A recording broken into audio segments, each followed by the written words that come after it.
Flood mitigation will be a key part of the next federal budget. The Treasurer has revealed on a visit to flood recovering Lismore in New South Wales.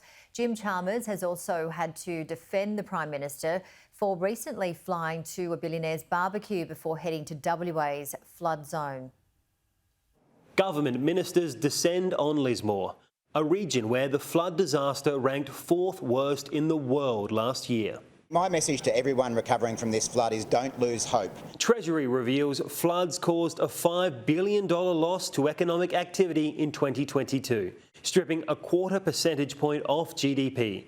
And that dollar figure doesn't include the damage to assets and property. We are primarily focused on the human cost of these natural disasters and the cost to communities, but there's also an economic cost and a cost to the budget. Treasurer Jim Chalmers says more money will go towards natural disaster mitigation at the next budget, arguing it's now necessary to shield the economy. Our investment needs to go into thinking about the next natural disaster and not just the last one. A planned local member and Nationals MP Kevin Hogan supports. People right now in Lismore and indeed the lower Richmond, places like Corrickey, Woodburn, Broadwater, Waddell, they don't feel safe right now, and we have to make sure they do, and I believe flood mitigation and spending money there is the answer.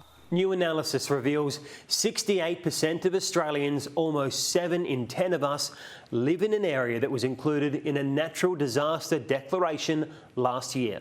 Disaster recovery payments have been activated for parts of WA that were the epicentre of recent flooding in the Kimberley.